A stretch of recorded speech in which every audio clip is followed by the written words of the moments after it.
Hello, everyone, and welcome to the April 2018 Coach webinar on growth mindset. We are excited to be with you today and have a lot of great information to share with you.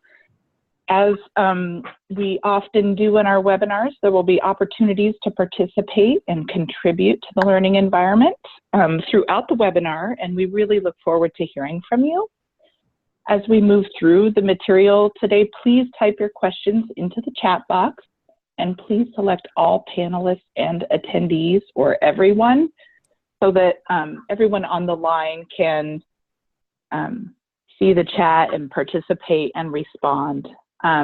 We will respond to questions as we're able during the webinar and as they relate to the topic presented, and there will be time at the end for additional questions as well. If at any time we are unable to answer your question during the webinar, we will follow up with you individually at a later date. And Mark is on the line with us today, so if you need technical assistance during the webinar, please comment in the chat box. Good morning, everybody. This is Jen Fung, as usual on the line from the University of Washington, and I am thrilled to be here on this April morning. And this is Kelly DeBoer from the Department of Early Learning ECAP office, and also I'm very excited to be here today. So today on the webinar, we are talking about growth mindset, and as we move through the slides, we'll talk about what is mindset and why is it important in the work that we do in early learning and as coaches supporting teachers. We'll talk about steps you can take to change and develop mindset and strategies for early learners.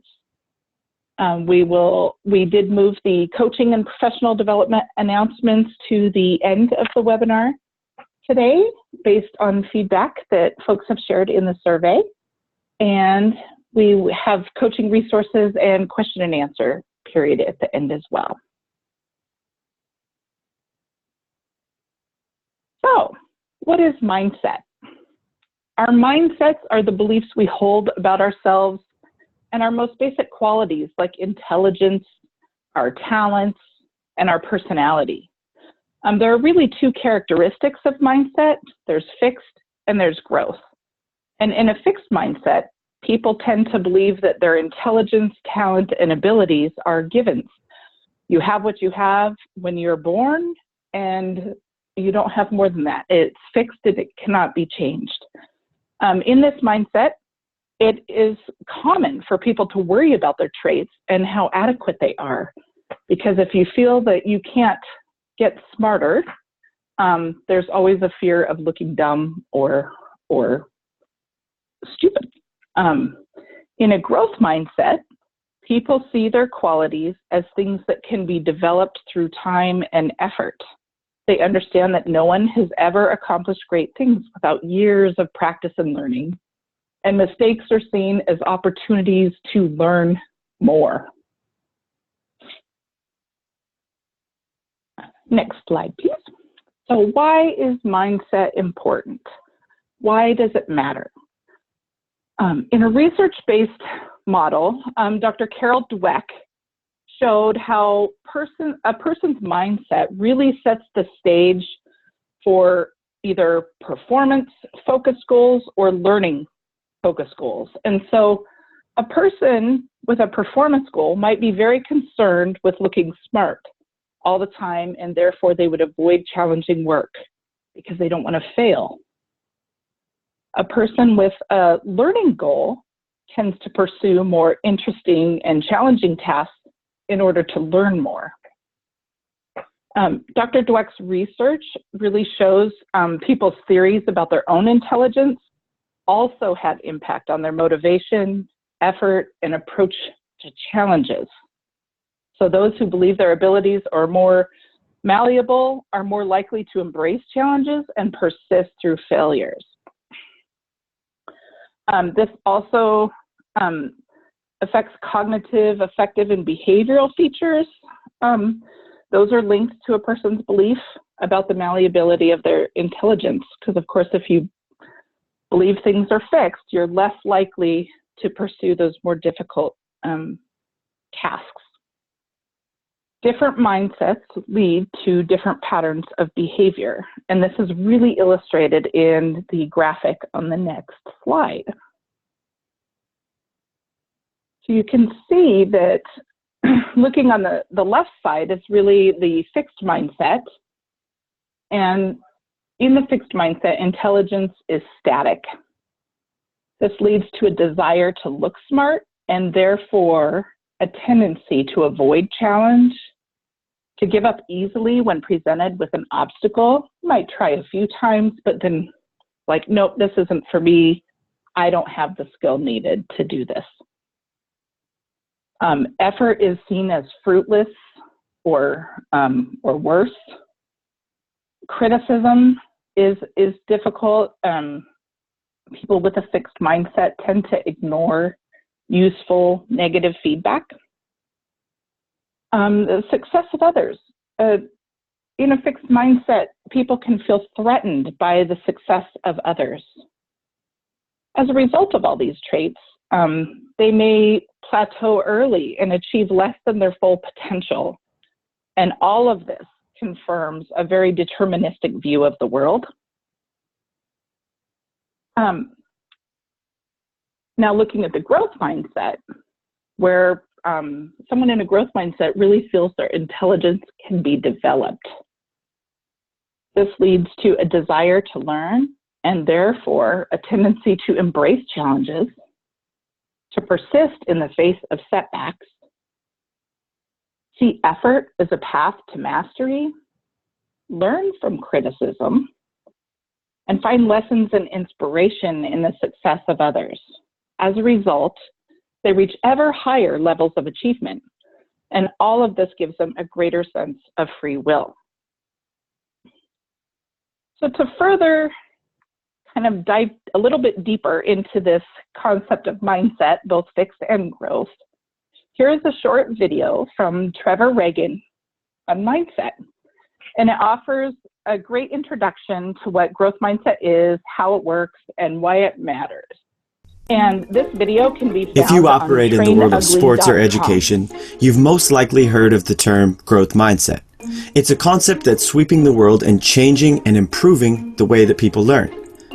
This powerful idea has been pushed forward by Stanford professor and best-selling author Carol Dweck. For decades, I've been studying why some people succeed while people who are equally talented do not. And over the years, I've discovered that people's mindsets play a crucial role in this process. These mindsets are really important when it comes to learning. Her work has uncovered two ways of thinking about skill and development. Some people have what's called a fixed mindset. They believe that skills and intelligence are set, and you either have them or you don't. That some people are just naturally good at things while others are not. In short, they believe that you are not in control of your abilities. Other people have what's called a growth mindset, and they believe that skills and intelligence are grown and developed. So people who are good at something are good because they built that ability, and people who aren't are not good because they haven't done the work. In short, they believe that you are in control of your abilities. Really, the core idea here is people with a fixed mindset believe that skills are born. People with a growth mindset believe that skills are built. People with a fixed mindset believe that you can't or don't have to learn and grow. And people with a growth mindset do believe in their capacity to learn and grow. Dweck's work shows that mindsets have a major influence on people's ability to learn, and that people who utilize this growth mindset tend to learn, grow, and achieve more over time than people with a fixed.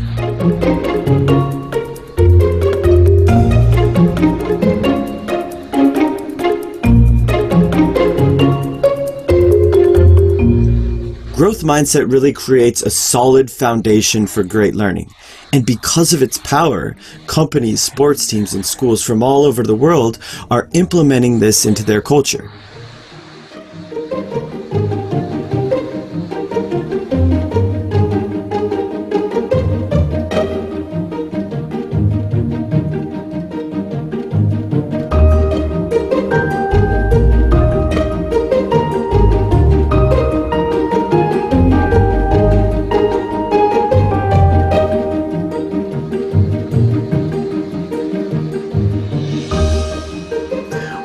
years, we've worked with a ton of amazing groups to help instill this within their culture. We're talking Fortune 500 companies, lots of colleges, lots of high schools, and even a few prisons who are working to build growth mindset into their reentry program. What I'm trying to say is this is bigger than one study or one TED Talk.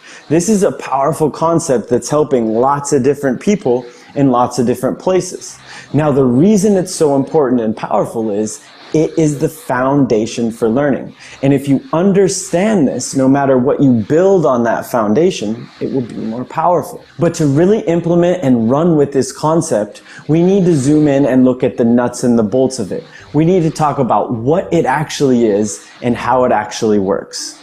Through years of work, Dweck and her team have uncovered sort of the defining characteristics of the two mindsets. This table really illustrates the contrast between the two. The first big characteristic we need to talk about is belief. Again, people with this fixed mindset believe that skills are born and therefore they can't or don't have to learn. People with a growth mindset believe that skills are built, therefore they can learn. The second major characteristic is focus. People in a fixed mindset tend to focus on performance and outcomes and results. In other words, their main focus, their main concern becomes how they look, and more specifically, to not look bad. People with a growth mindset tend to focus more on the process of getting better, of learning and growing. These mindsets and these characteristics have a huge influence on our ability to learn, and now we start to see why. Let's look at like the 4 key ingredients to growth: effort, challenges, mistakes, and feedback. The research shows that when somebody is in a fixed mindset, they look at effort as a negative thing, as something that you do when you're not good enough. They also don't see the value or purpose of putting in effort. They've been shown to back down and avoid challenging situations. They get really discouraged and worked up when they make mistakes. And when somebody with a fixed mindset receives feedback from a parent, a teacher, a coach, or a friend, they get defensive, they take it personally, and they don't see the value or purpose of the feedback. So in other words, people with this fixed mindset actually avoid and shy away from these 4 key ingredients to growth. Dweck and her team have shown that when people enter a growth mindset, they look at effort as a useful thing, as an important part of the learning process. They're actually more likely to embrace challenges and persevere and work through them. They see mistakes as learning opportunities, and when they receive feedback, they actually appreciate it and use it. Now, the fascinating and important part of this table is to connect the dots between these key characteristics of the two mindsets and our actions and behaviors towards learning. Let's look at the fixed mindset side first. They actually shy away from putting in effort because they don't believe that they can change. They give up when they're met with a challenge and things get hard because they don't want to look bad. So in their mind, the challenge becomes a threat, and because they don't believe that they can change.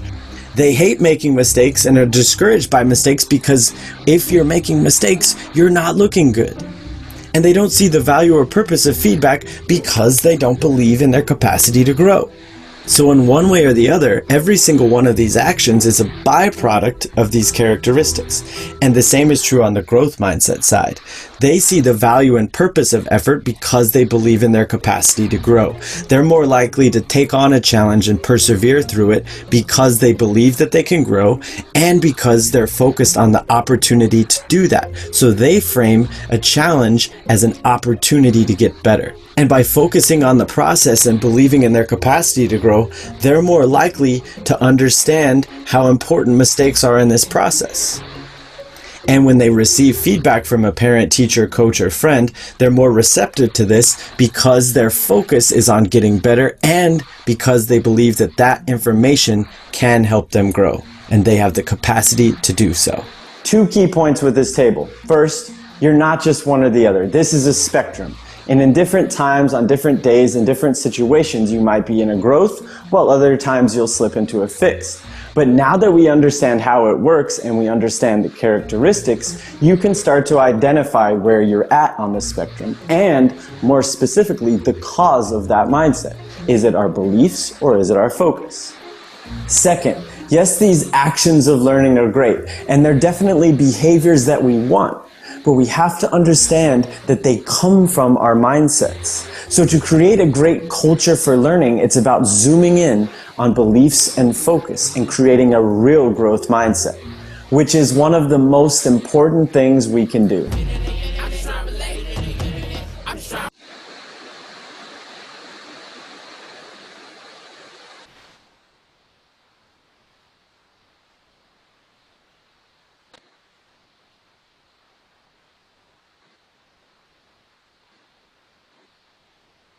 So I think one of the key things that Trevor shared in this video is that we span both sides. There's times when we gravitate towards the fixed mindset and times when we are in the growth mindset, and it's not a static thing, which is great. That gives us hope. So we can learn how to move from one to the other. And so in doing so and preparing for that, how do you tell which mindset you're in? So we've included this mindset checkup from the Train Ugly site, and we'd like you to take about 5 minutes to go ahead and move through this checkup on yourself.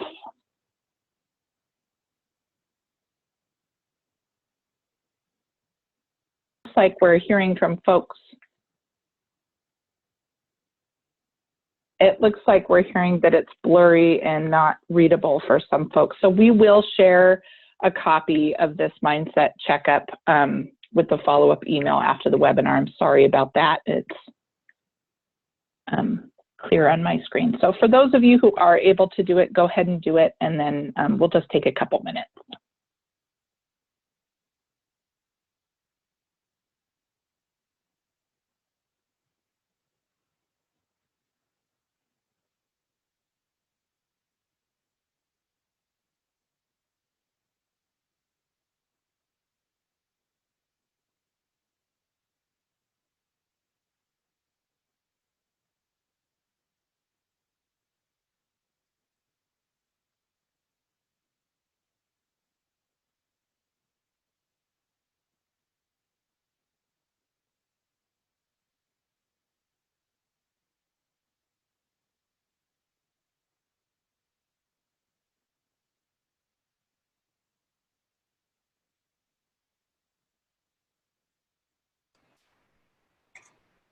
For those who can't see it, I've got this document on my computer.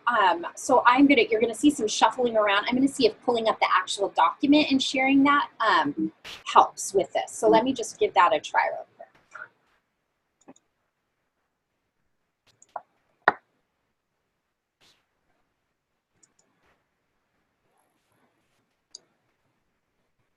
I can find it.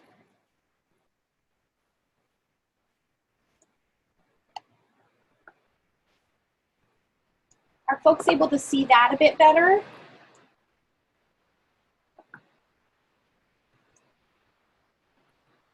Can you make it full screen, Jen? Probably not.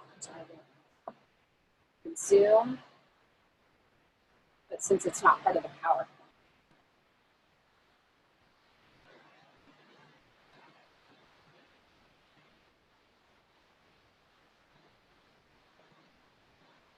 Well, what we'll do is we'll be sure and send this out with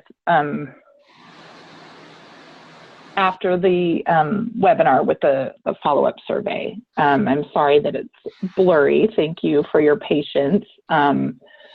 So looking through this checkup, so what you do is you score each of these questions for yourself and you add the total, and then that total gives you an idea of where you might be at in this moment around mindset. And so do you think we should go through this document, Jen, or we just let folks look at it later when they have it? Yeah, maybe just let people look at it later when they have it. Okay. Oh, so I see somebody in the chat box asking if they can have like 30 more seconds on the quiz. Yep.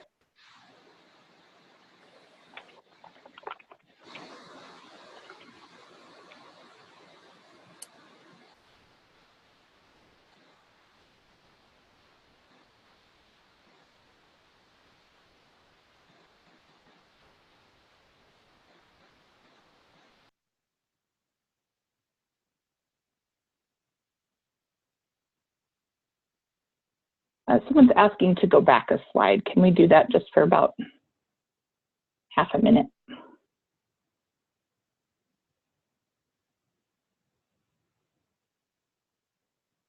So for those of you that aren't able to read the scale on here, 1 is disagree big time, and 6 is agree big time. So, and everything in between.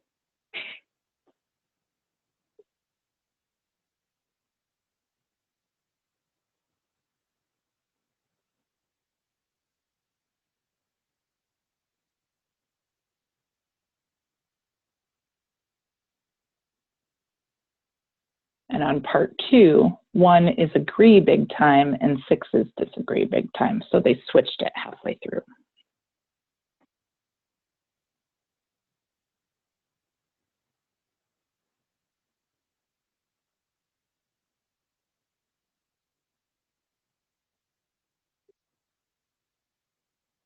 So I think we'll go ahead and move on, Jen,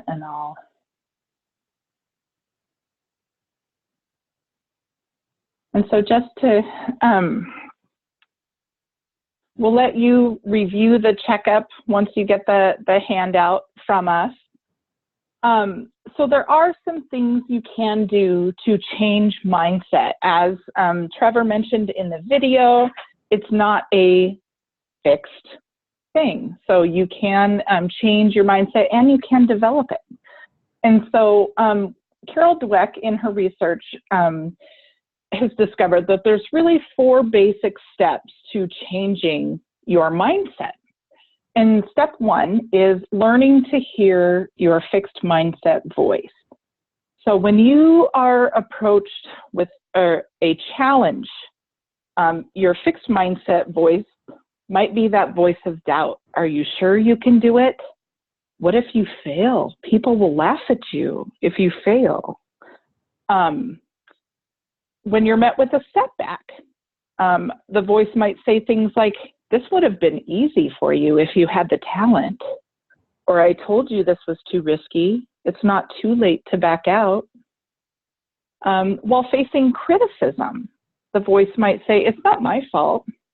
That was so-and-so's fault over there. Or this didn't work. That's why I couldn't do it. Or who do they think they are? I'll put them in their place. The person might be giving specific constructive feedback, but you might be hearing them say, I'm really disappointed in you. I thought you were capable, but now I see that you're not. And so as you think about your coaching work and the staff, providers, teachers that you may be working with, and you're being met with some resistance or some of that fixed mindset, there are things you can do to help that person move through that. Next slide, please. So step 2 to changing mindset is recognizing that you have a choice. So we all have a choice on how we interpret challenges, setbacks, and criticism. And in a fixed mindset, this looks like signs that the choice might be that fixed talents or abilities are lacking. That's a choice. We might just think our talents and abilities are lacking and there's nothing I can do about it. Or I can have a growth mindset and see that as an opportunity to increase my strategies and efforts, stretch myself, and expand my abilities. It's really up to you. As you face challenges, setbacks, and criticism, listen to that fixed mindset voice. And next slide, please. And when you're listening to that voice and you're hearing that fixed mindset voice, take step 3, talk back to it with a growth mindset voice.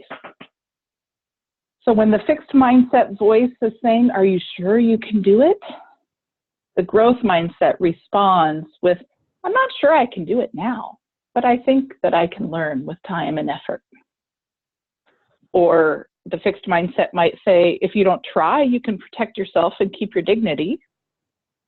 And the growth mindset might say, if I don't try, I automatically fail. Where's the dignity in that? So as you can think about this in your coaching work too, and how you might respond to a coachee who's giving you that, oh, I can't do that, or I don't know how to do that, or I don't want to do that. Or maybe they're not saying anything. Maybe their body language and their lack of movement towards a goal is saying that for you. So step 4 to changing your mindset is take the growth mindset action. So you're listening to that fixed mindset voice, you're recognizing that there's a choice, talking back to it with a growth mindset, and then choosing the growth mindset action. So whether you take on the challenge in full, learn from your setbacks and try again, take the criticism and act on it, it's in your hands. We have the power to make that change. So it's really important to practice hearing both voices. Another great resource we found on developgoodhabits.com. They offer 17 ways to develop a growth mindset. And this could be something you're helping someone else with. It could be for yourself. But there's 17 tips on here that help to develop that growth mindset. So acknowledging and embracing weaknesses. You know, viewing challenges as opportunities. Just some of that change talk that we use inside our minds as we're approached with a challenge. Not saying this is really hard, but this looks like a great learning opportunity. Know your learning style and use the right learning strategies. So remembering that the brain has the ability to change throughout life.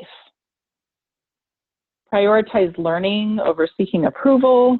Focus on the process instead of the end result. Cultivating a sense of purpose. Choose learning well over learning fast. It's important to not focus on speed. It's not a contest. It's not about how fast you get there. It's really about the process. So I'm not going to read all of these on the next page because I don't like to just read a PowerPoint, but here are other things too. One of the main things is really rewarding effort and actions and not traits. So focusing on that process praise that we talk about. And ultimately remembering that it takes time to learn. I think all of those pieces are important when developing growth mindset. Great, thank you, Kelly. So Kelly shared some basic information, some theory around growth mindset from Dr. Dweck and her research. And now let's move into thinking about and seeing some examples of what this can look like in children and early learners. So much attention on mindset and the outcomes related to different mindsets have really been focused on children, actually, and in particular on school-age children. So some of the most compelling and interesting research that Dr. Dweck and her colleagues have done has focused on the mindsets of students. Dr. Dweck has found that students' mindsets, really how they perceive their abilities, plays a key role in their motivation and in their achievement. And they found that if they were able to change their students' mindsets, they could actually boost their students' achievements. So thinking about the characteristics of having a growth mindset, like we just talked about, so just trying new strategies, problem solving, and learning from failure are really linked to these concepts of grit and resilience, traits that we as educators and parents really try to foster in young children. So by working towards a growth mindset, children can improve their skills for effectively solving problems every day and then in more challenging scenarios. So while much of the research on mindset and achievement has been focused on school-age children, there have been studies that examine the link between language, in particular praise, as Kelly alluded to, that's used with very young children, and the link between that language and that praise early in life and motivation later in life. So one important study found that the type of language that adults use with 1 to 3-year-olds was predictive of that child's motivation 5 years later. And in the same study, they found that the most effective types of praise emphasize one of 3 things: the child's effort, the child's strategies, and the child's actions. And we'll get more into those specific indicators of those types of effective praise in the next few slides. So we know that the language we use really helps to shape young children's understanding of themselves and of their abilities. So through the next few slides, we'll really discuss the use of praise to promote growth mindset, as well as strategies, other strategies that adults can use to support young children's learning of characteristics, skills, and attitudes related to developing a growth mindset. So as mentioned, the use of praise, in particular the type of praise used, and its effect on motivation and achievement has really been studied extensively by Carol Dweck and her colleagues and other researchers around the world. The results of this research are really profound. So I'd like to take a moment to look at this video of, it's a recording with illustrations, but the recording is of Dr. Dweck really describing the results of one of her seminal studies on praise and student achievement.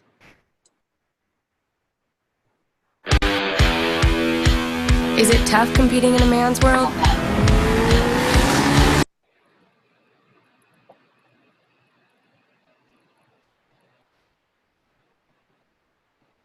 In my work, we find that some students have a fixed mindset about their intellectual abilities and talents. They think intelligence is just a fixed trait. You have a certain amount, and that's that. This is the mindset that makes kids afraid to try because they're afraid to look dumb. But other students have a growth mindset. They believe that intelligence can be developed through their effort, dedication, learning, and mentorship from others.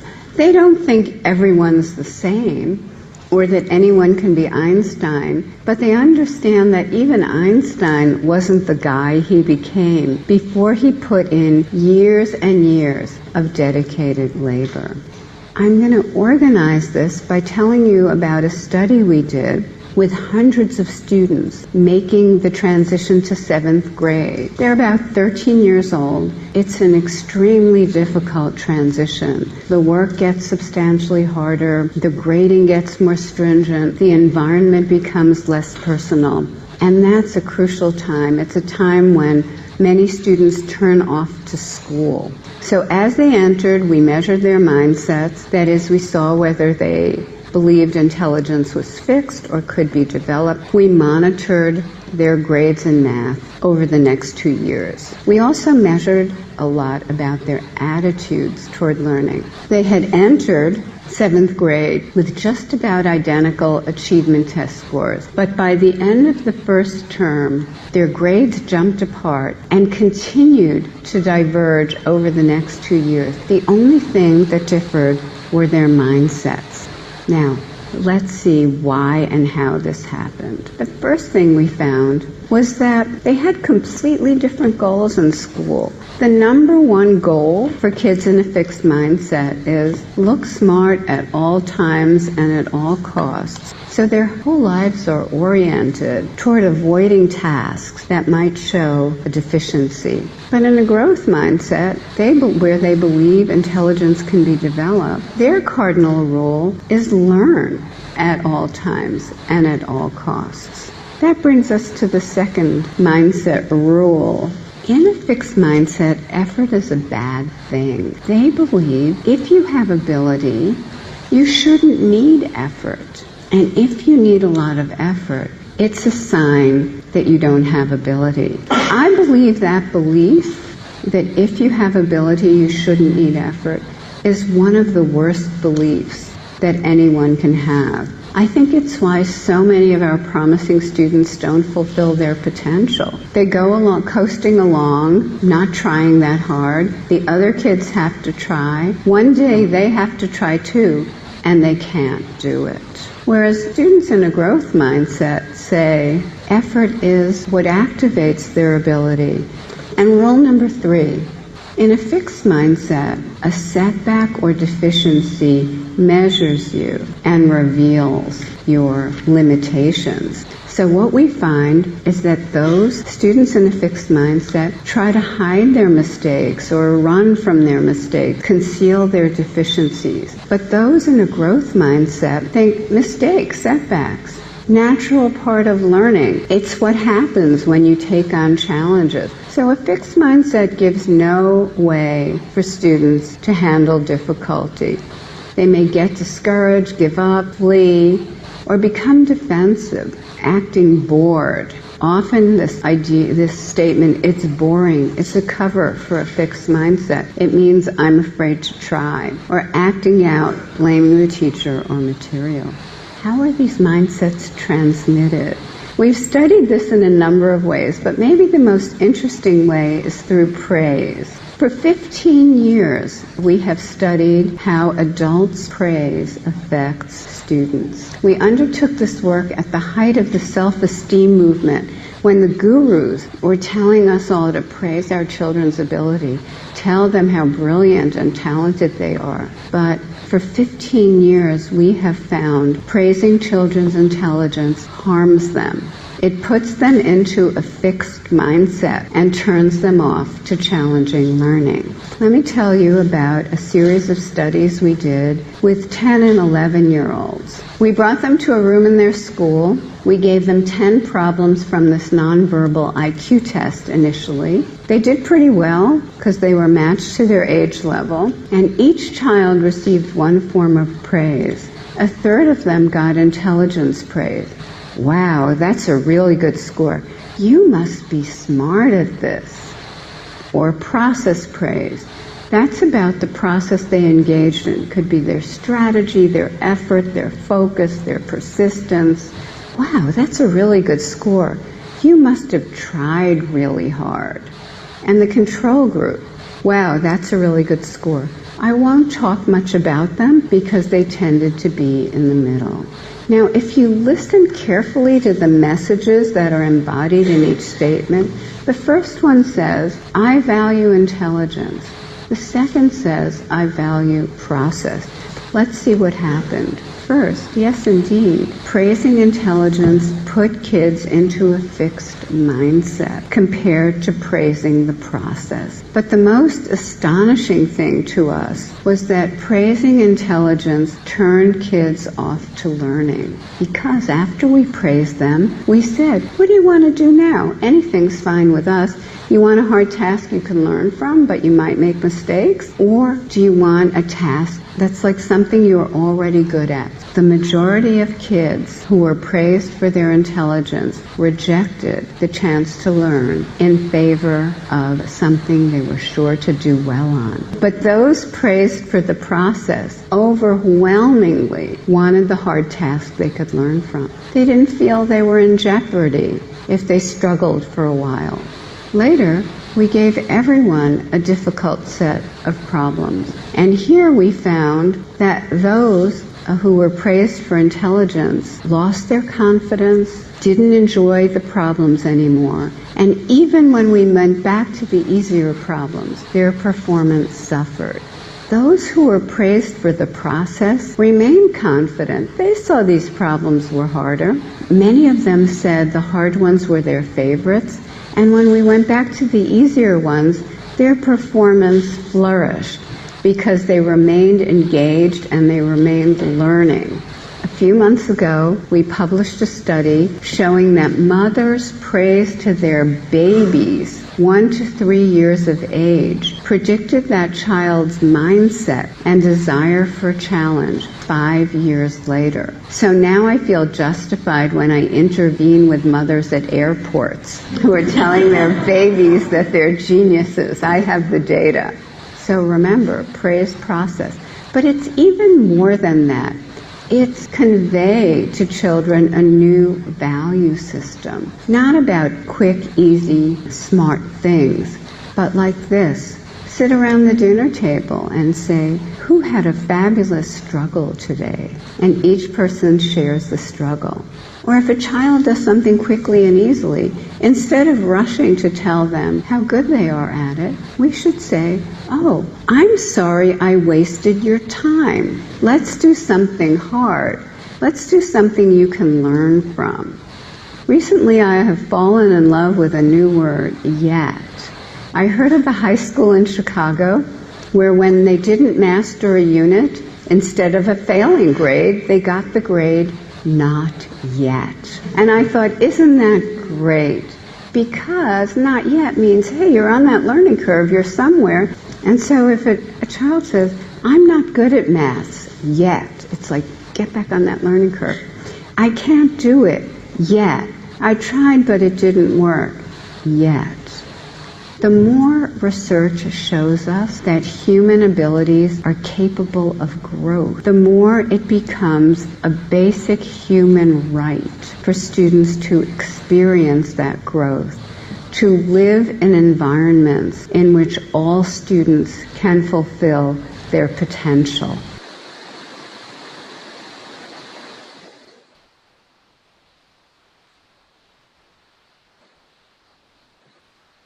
So, also about maybe familiar people, I think that research on how adult behaviors, in particular praise, directly and immediately impacts student performance is really important for us to know. Here's what's awesome Jen, about being a writer. we In can't this hear you town, yet. it's the only job you can do that nobody has.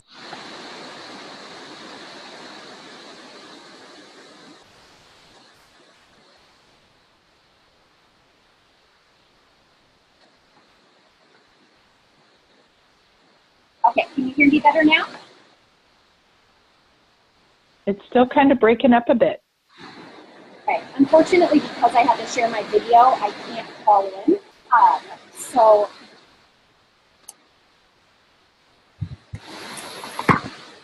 give it a try. Okay, so when we're thinking about strategies that we can use to promote growth mindset in early learners, there are many things that adults can do. So coming directly from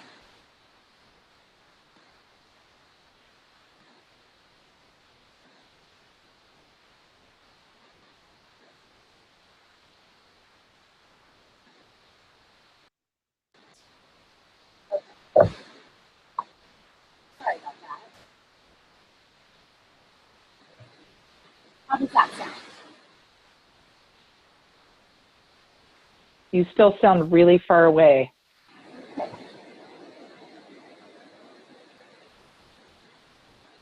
With a positive, and I will try to call in.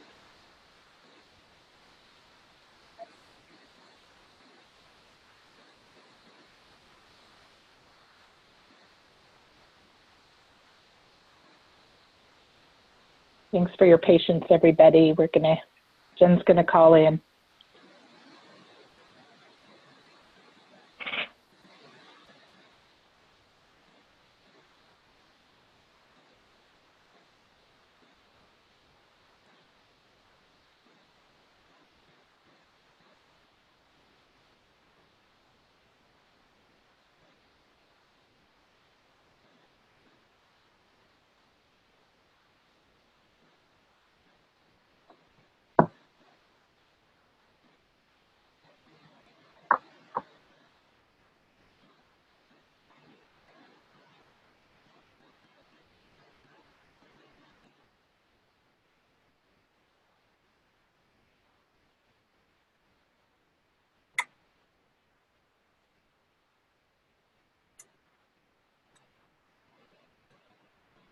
Web series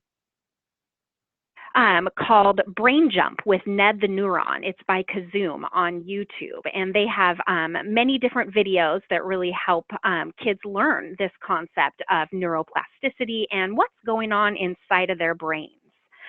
So I wanted to take a couple minutes and hear from you guys, from the coaches, and hear, are there any resources or strategies that you've used yourselves or that you've coached providers to use, or that some neat things that you've seen being used in classrooms? Please use the chat box to share if there are any great strategies or resources that you're aware of in this area to help kids learn about their brains and what they can do.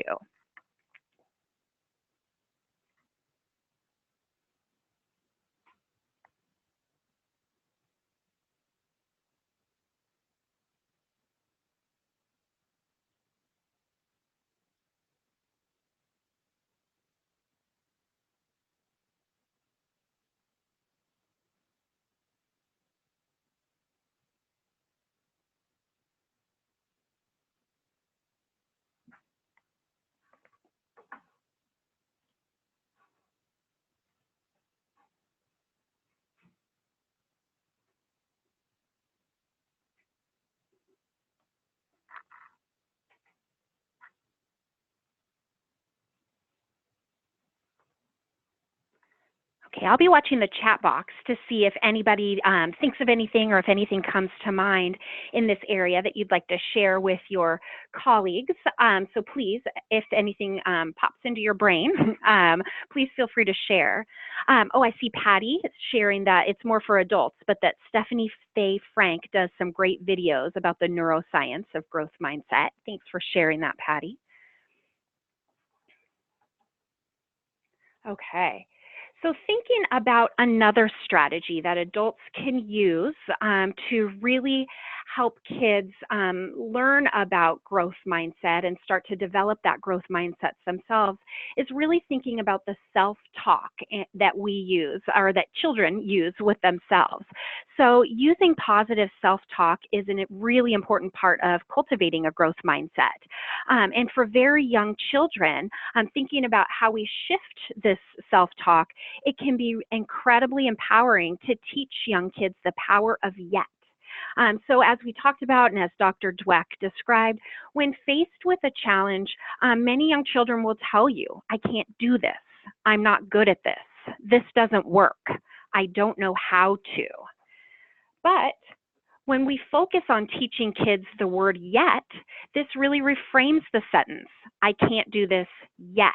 I'm not good at that yet, away from their present frustration and what they're having a difficult time with in the moment, and really helping them start to think about future possibility. As Dr. Dweck described in the second video, really this word yet, and helping kids think about that their learning isn't static, that while they can't do something or something is difficult now, that doesn't mean it always will be, and really helps kids see themselves on a growth curve and really in the process of learning. So researchers really are finding that just the words yet or not yet can give kids greater confidence in the moment and can lead to greater persistence in future challenges and during future learning opportunities. So I wanted to share a couple examples of the power of yet and some specific strategies that we can use or coach providers and educators to use in classrooms to really start to teach kids about the power of yet. Adults can use children's literature, songs, videos, and lots of different activities to celebrate this process of learning. So here's an example from a teacher. This is from a teacher's blog called brownbagteacher.com. And this is from a teacher who regularly makes intentional choices of children's literature that tell a story of a character who can't do something yet.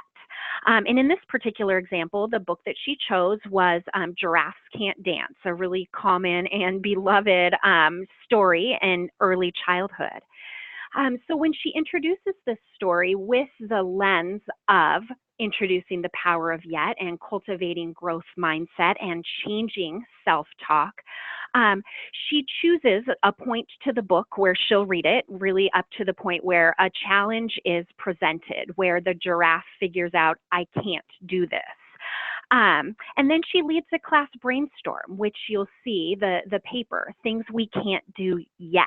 And she starts it off. In this example, in her blog post, she gives the example of, I can't whistle yet. And each child in turn is free to say, I can't, list a skill or list a concept that they can't do yet. And the teacher lists each of the children's names on there.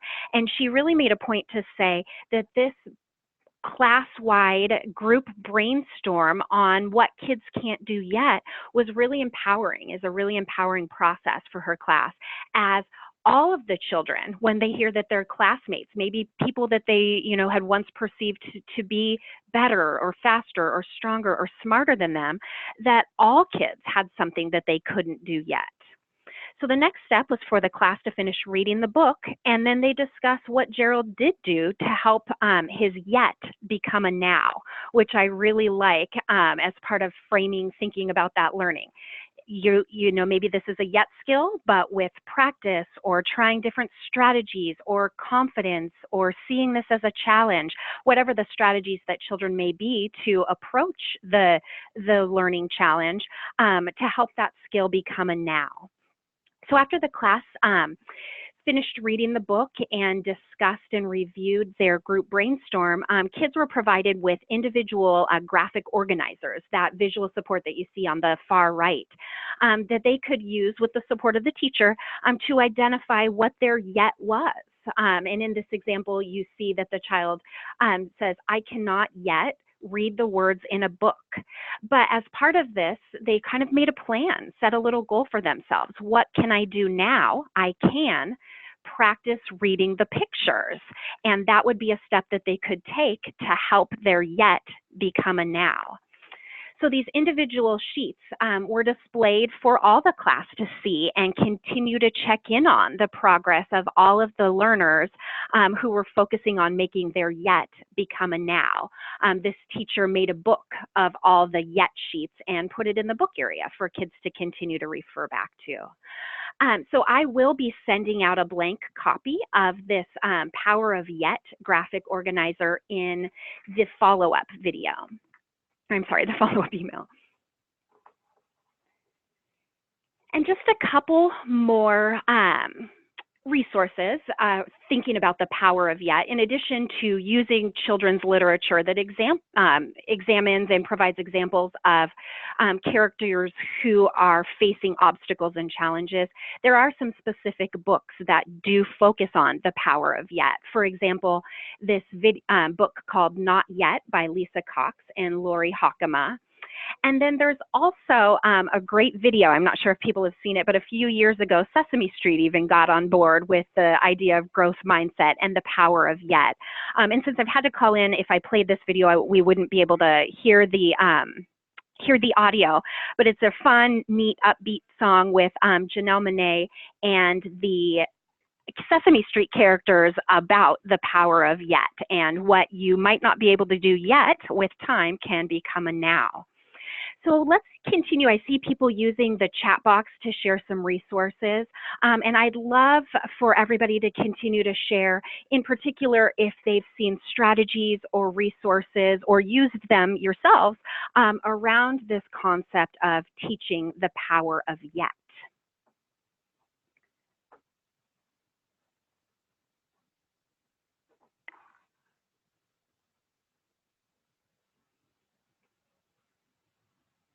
I see Kat shared a few minutes ago that her office mate can hear the webinar and shared a resource, a parenting resource that's focused on parenting called biglifejournal.com. And this is a wonderful resource. You'll see as I move through some of the slides upcoming that I've cited some images and information from this Big Life Journal website. It's wonderful, and I definitely recommend checking that out. for your own information, but also if you're working with providers who are focusing on this growth mindset concept. There are some really neat printables and podcasts, and they have a blog, so definitely recommend checking out that biglifejournal.com. I see a comment about teaching, and the team used language around practicing. You're still practicing, he's still practicing. So really getting, using specific language around helping kids understand that they're on that learning curve, that they're on that path to learning and practicing, that while their skill is a yet, someday it will be a now. So Jennifer sharing that Barbara says they use learning language, that you're still learning how. Soon you will know how to. You have to keep working, and then you'll be able to do this also.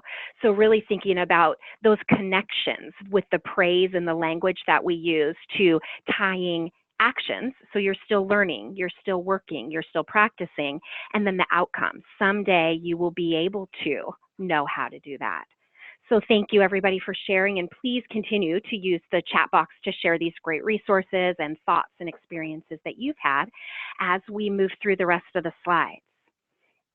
So thinking about another strategy, and as Dr. Dweck described in the video, this is really one of the most important behaviors that adults can use to either help children move into a growth mindset or potentially even a fixed mindset. So the language that we use has a direct impact on kids' motivation and their reaction to challenges. So thinking about how, children who were in a fixed mindset had their personal abilities or their traits praised, that they were smart, that they were artistic, that they were athletic, and that actually can lead to a loss of confidence for children. And Dr. Dweck and her colleagues really recommend instead, we as adults should be emphasizing the process of growth and providing specific feedback and recognition on a child's effort, on their persistence, on the strategies that they used to solve a problem or overcome a challenge. Providing praise and specific feedback around seeking out challenges and trying something difficult and connecting that to your learning something new. Your brain is changing and growing. Recognizing kids setting goals for themselves, planning the strategies that they'll need to use to achieve those goals, and really thinking again about effort, not just trying, but being creative around the strategies that they're using to approach problems and challenges. So providing these specific observations about children's choices tied to their efforts really helps make the connection between a child's actions and their successes. One of Dr. Dweck's colleagues, Dr. Carissa Romero, says, if you help students understand that their actions lead to success, when they face a setback, they'll realize that their actions can help them overcome that setback.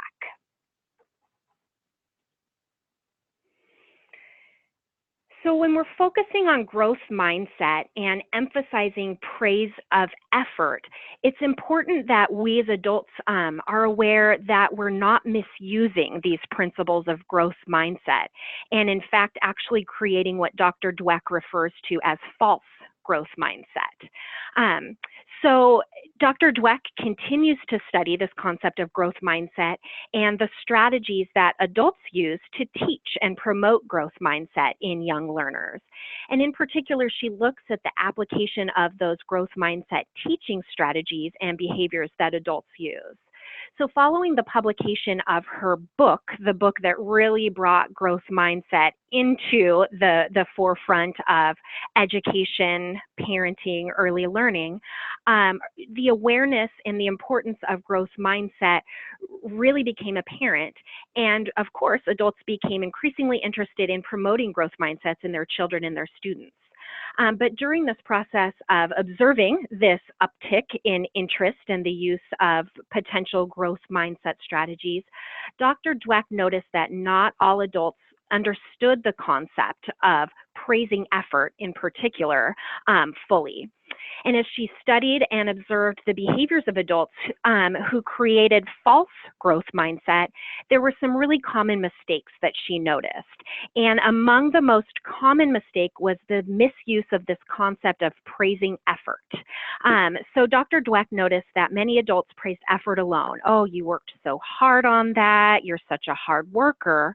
Rather than, as we talked about in the last slide, connecting the strategies they used or their persistence that they demonstrated. And by focusing only on effort, Dr. Dweck equates this to telling kids, try harder. So if kids are trying hard and you're only focusing on effort, and kids aren't making improvement, that it might be implying to them you're not trying hard enough. And we know that effort is only one way to make improvements. But if the child doesn't have the strategies or skills needed to actually solve the problem or conquer the challenge or learn the skill, all the effort in the world might not help them have their yet become a now. As Dr. Dweck says, what if they didn't learn? What if they didn't make progress? This effort praise is useless when a child is getting everything wrong and not actually making progress. That our hollow praise as adults may actually convey low expectations to the child.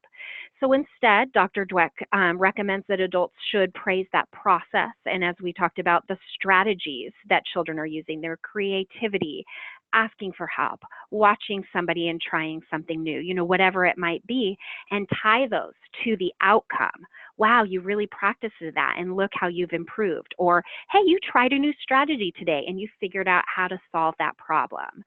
So part of teaching a growth mindset is helping a child to learn new skills and solve problems.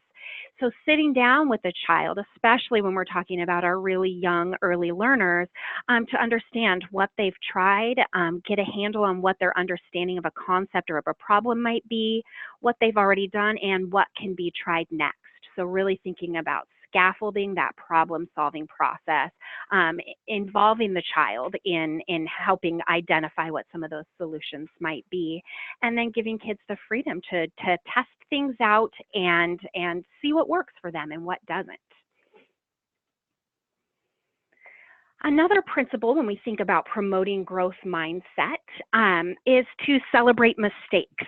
So thinking about one thing that can hold children back, and adults, in fact, is a fear of failure. So some children won't try, or they start a challenging skill or situation and then they stop trying and prefer to avoid the possibility of failure. So some children get upset and use negative self-talk when they don't get something right the first time. And as Dr. Dweck illustrated in the second video we saw, those feelings of anxiety can actually build up around trying something new or difficult, and actually will result in lower progress or lower performance later on. So there are lots of strategies that adults can use to help children cope with and overcome their fear of failure. One big thing that we can do, especially with really young kids, is focus on a solution. So really have a solution-oriented climate in our homes or in our classrooms or in our care and early learning settings. So for young children, all kids are learning this critical social emotion skill of problem solving. And this, of course, will take adult scaffolding and support to really help kids learn and engage in the problem solving process. So we know, in particular, when young kids are encountering a problem, oftentimes emotions are running high, and part of that problem solving process may need to involve some emotion coaching first to help kids learn to manage their emotions. After all, it's difficult for a small child to logically consider solutions to a problem if they're dysregulated. So experts recommend using that emotion coaching process to really help a child understand and process the way they're feeling, and with the goal of helping them get to a space where they're able to engage in that problem solving process. And then when it comes time to help solve the problem, really sit down and brainstorm with the child to generate some of those solutions. Like we said in the last slide, find out what they've tried, find out, what do they know about the situation and potential solutions, and potentially offering some on as the supportive adult. As the child learns to engage in this process, and learns to start to identify some common solutions and starts to try out some solutions to common problems on their own, we as adults should work hard to do more listening than talking during this problem-solving focused conversation, which will allow the child to practice their problem-solving skills. And we know that if children generate, as they become more competent, as children learn to generate their own solutions, they're more likely to actually try and implement the solutions that they came up with themselves. Another strategy, really thinking about this problem-solving process and helping kids approach problems and challenges as a positive task. One parenting blogger named Lauren Tam suggests a really simple and effective strategy called Show Me the Hard Part. So when a child is engaged in a difficult task or a frustrating task, asking this seemingly simple question can really help a child identify the root of the problem. What is hard about this, rather than feeling overwhelmed by the situation in general? And helping a child identify what specifically is hard, show me the hard part, can make it seem less intimidating and help the problem seem easier to solve. So after the child has described what's difficult, Tam recommends repeating it back to them. So you're saying what's hard about this is, check in with them. Is this actually what you're telling me? Is this actually what you think and perceive as hard? And then once both the adult and the child understand the hard part, work with the child to generate some solutions. Lauren Tam suggests using prompts such as, there must be some way that you can fix that, or there must be something that you can do. And given that the child is directly involved in identifying the hard part, it's likely that the child may be able to come up with some solutions to address that or fix that on their own. And if not, if you encounter the inevitable "I don't know" response, then helping them brainstorm some ideas. Lauren Tam suggests that you may try asking the question back to them, well, if you did know, what would you think? And then see what they come up with and work from there on determining how much more, how much less support do I need to provide in the moment. Thinking about other ways to really focus from mistakes as a bad thing, as a paralyzing situation, to a situation that we can celebrate and recognize that we learn from. Another strategy is to really model this behavior, which we know can be difficult, but discuss your own failures and discuss your own mistakes with kids, whether that's in the moment as something's happening or past mistakes that you've made and learned from. And really with the emphasis of explaining when you fail, you learn about what works, you learn about what doesn't work, and then you improve by learning what you might try next time, and that you hopefully succeeded in the end. Your yet became a now by keeping up, keeping at it instead of giving up. And there's some research around this area, in particular storytelling from family members.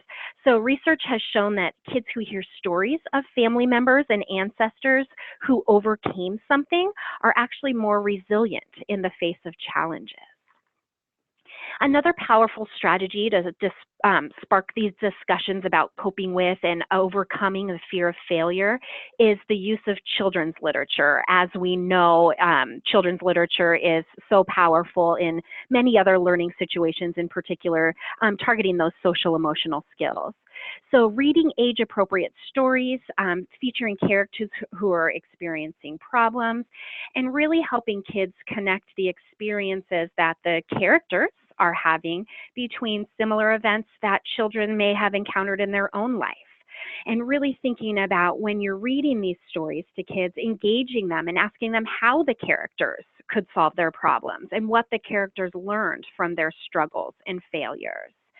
So there are many different books that describe characters, both fictional and real life characters. That's actually a series called Famous Failures that may be better for older kids. But there's lots and lots out there that describe characters, individuals, people who had success and experienced success following failure directly because of their persistence and their willingness to learn and try new strategies. So by using these positive approaches to failure and struggle, we can help teach kids not to respond to failures with frustration or disappointment or giving up, but by helping kids learn that failure simply means I'm going to go back to the drawing board and I'm going to come up with a new, different plan and strategy. So I would love to hear from the group, just as you've been sharing throughout the webinar for the other target practices and principles. If there are, we saw on the last slide a few popular books, The Most Magnificent Thing by Ashley Spires, The Girl Who Never Made Mistakes by Mark Pett and Gary Rubenstein, and Beautiful Oops. And I'd love to hear if there are other titles or other resources that you've seen people use or that you've used yourselves around this idea of celebrating mistakes and helping kids overcome their fear of failure.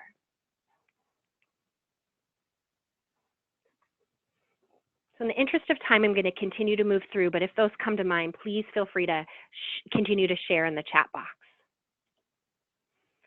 Okay, so the last strategy that we'll discuss today is modeling what you want to see. So we know that kids learn from our example, from the example of adults. So what we need to be mindful of is our own approach to cultivating a growth mindset, including many different behaviors and characteristics, including how we solve problems and what our responses are as adults to mistakes and failure. So one important thing to always keep in mind is that this journey of developing a growth mindset takes time. It's just that. It's a journey. It's not enough to just state that you have a growth mindset or that you want a child to have a growth mindset and to use the jargon and the terms that come along with that concept. Dr. Dweck really emphasizes that the path to growth mindset is a journey, not a proclamation. You can't just declare that you have a growth mindset. Growth mindset is hard. Many adults are trying to skip the journey.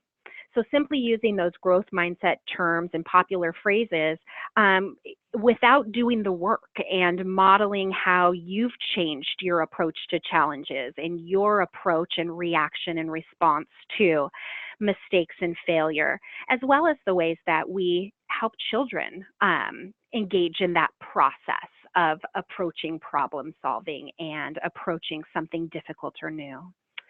So regarding adult modeling of response to failure and mistakes, Dr. Dweck and her colleagues have found that kids really do learn their attitudes about failures from the adults around them, in particular, of course, their parents. Through observation, children develop really one of two ideas, that failure is enhancing or that failure is debilitating. And Dr. Dweck says that adults may endorse a growth mindset and say, I have a growth mindset, let's work on a growth mindset, but by their still responding to kids' errors or setbacks or failures as though they're damaging or harmful. And through showing anxiety or over concern about those mistakes, kids are getting the message that mistakes are bad, that they're in that debilitating frame of mind, and kids are actually moving towards a more fixed mindset. Also, thinking about modeling a positive attitude towards our own mistakes. So when we make mistakes, trying to respond to those mistakes with positivity. Okay, this is a challenge. How can we solve this problem? Or even humor, which we know young kids relate to.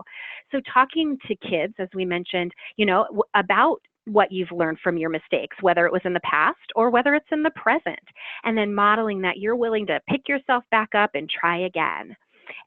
Thinking about modeling that problem-solving attitude. Really, we talk about this a lot when we talk about, promoting the social-emotional skill of problem-solving and helping young kids develop that.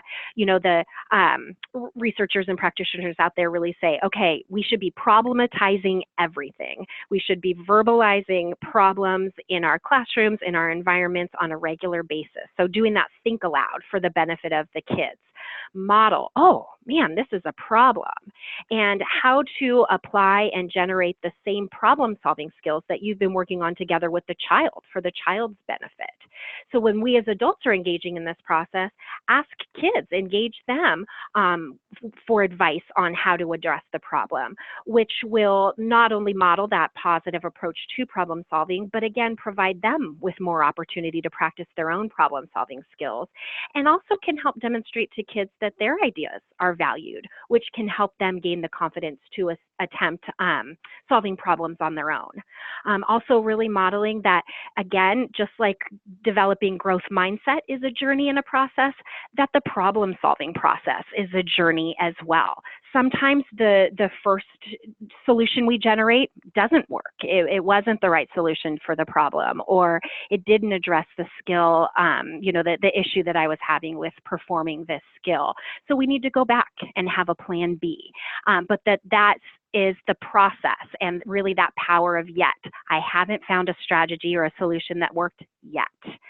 Another thing to keep in mind that Dr. Dweck really emphasizes, and as Kelly mentioned at the beginning of the webinar, is that people can really have mixed mindsets. This isn't an ultimate one or the other mindset situation, that most people are a hybrid of growth and fixed mindsets, not one or the other. And we really know that our mindset can shift depending on the situation. So even those of us who believe strongly in the concept of growth mindset need to identify and be aware of those triggers or situations like feeling discouraged by criticism or frustrated by challenges, that can trigger us into a fixed mindset. So that's it today for our content. In our last 10 minutes, we will be sharing some announcements about upcoming trainings, professional development opportunities, and a few new coaching resources. As I mentioned earlier in the webinar, along with the survey that Kelly and I send out following this webinar, we will be sending the PDF version of these slides, and all of the live links to videos and resources will be live in that PDF, so you'll be able to find those videos that we shared today. If you are interested in sharing them with providers and educators that you're working with, or if you just want to file them away as I do to bookmark and go back to later when you might be encountering a particularly difficult fixed mindset type of day. I also will be sending out the mindset checkup document, the Power of Yet document, and I'm also going to send out a really interesting article that I read in the NAEYC journal by two preschool teachers called Preschoolers Grow Their Brains. And it's really a practical article that talks about some regular activities and conversations that these two preschool teachers put in place in their preschool to build children's resiliency and help them build better problem solving skills and to really shift their mindsets. So I'm going to be sending out a PDF document of the Preschoolers Grow Their Brains article as well, which I encourage people to read. It's a really quick and, like I said, super interesting read. So be watching for those resources to come through early next week. So moving into some announcements, I wanted to make sure that everybody is aware that there will be 3 Early Achievers Institutes this summer. So there will be 1 Early Achievers Institute in July and 2 in August. And be watching the save the date and registration information for all of those Early Achievers Institutes for summer of 2018 will be coming out soon. And I did want to point out that there is a new format and new content for the second August Institute. So a UW team in collaboration with individuals from Kindering Center in Bellevue. This really great team is putting together an institute that is an equity-focused positive behavior support institute. So the entire institute, the 4-day institute, will be focused on practical evidence-based strategies to promote positive behaviors and address challenging behaviors with young children. So we're really excited about having an institute that's focused on an issue that we know can be a huge challenge in many early learning settings. And we're excited about the new format of this institute as well.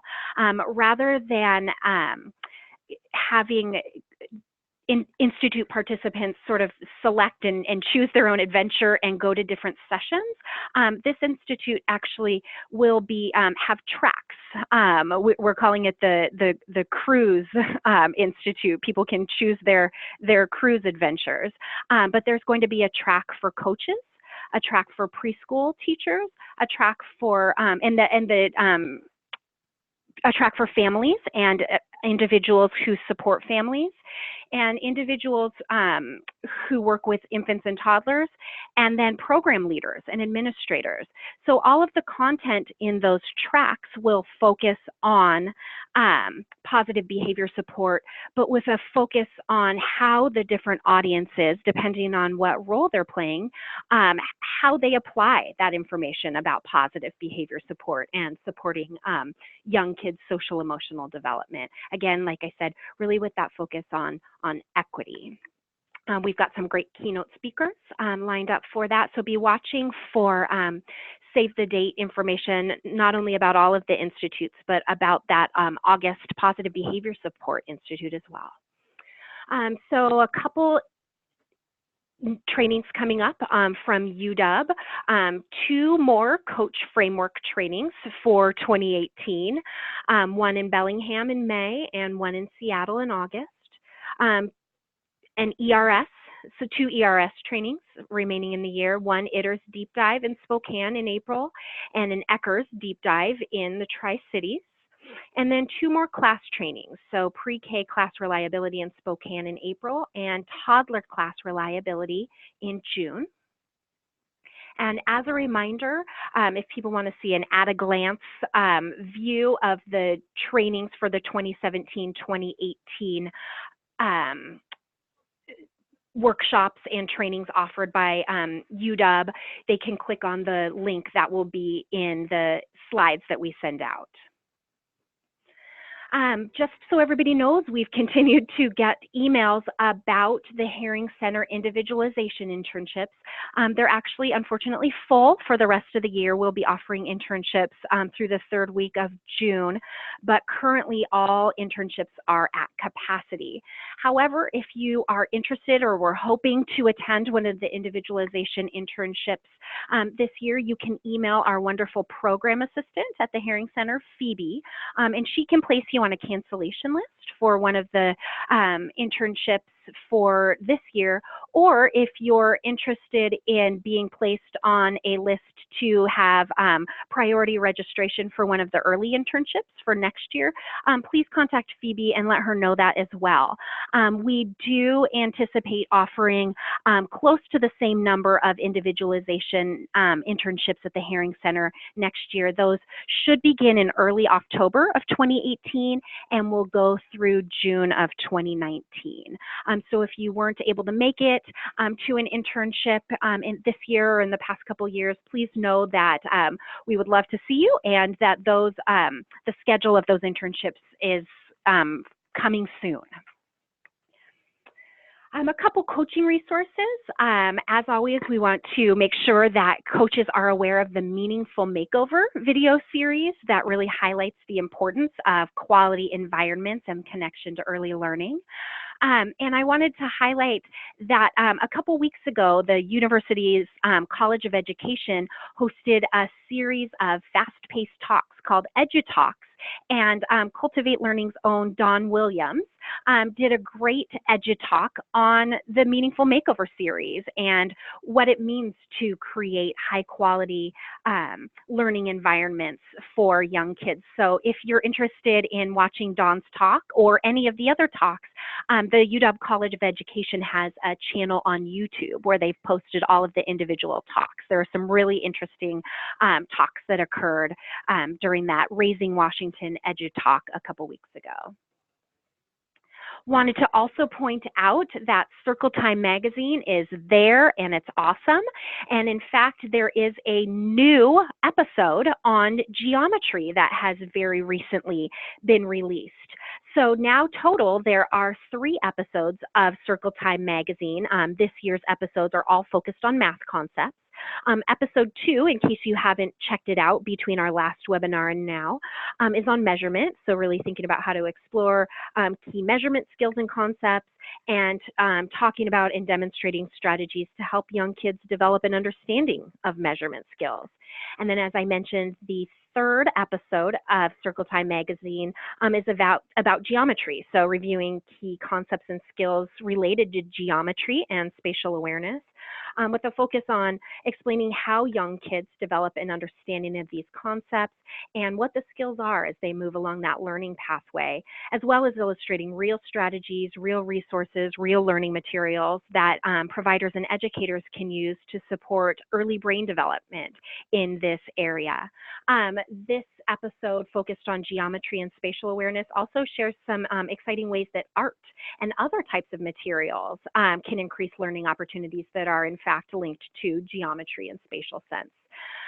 So each episode of Circle Time Magazine is available in both English and Spanish, and participants can receive STARS credits for watching the episodes by completing the evaluation and knowledge check that's posted within each episode page. The web page for each episode also contains a variety of really great resources related to the content that's available for people to download for free, such as a print version of Circle Time Magazine, which contains suggestions on how to use each of the materials in the Try It Out section of the video, and also information on learning trajectories and really kind of scope and sequence of the development of the concepts that are addressed in each episode.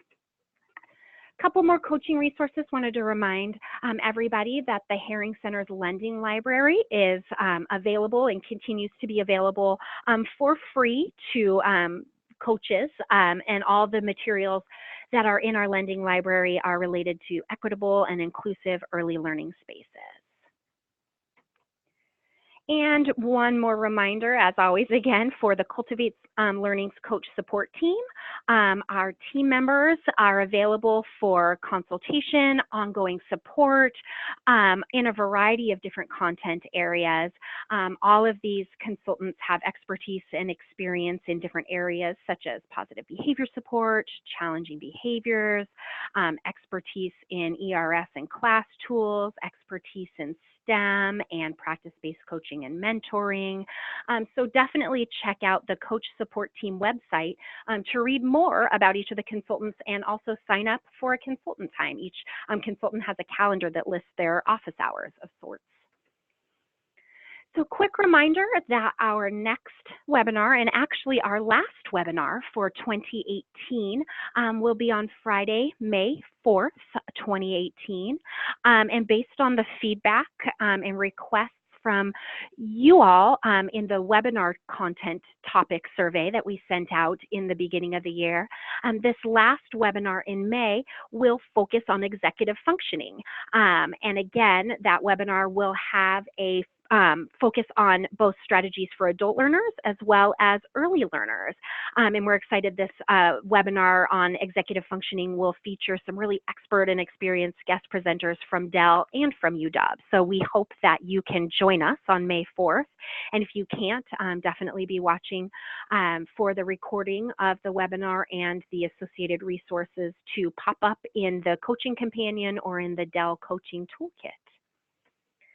So thank you so much to everybody for your participation in the webinar today and for your patience with me as I addressed my sound issues and called into the webinar. I apologize for that, interrupting the flow of the webinar right in the middle, but thank you for hanging in there and for your great thoughts.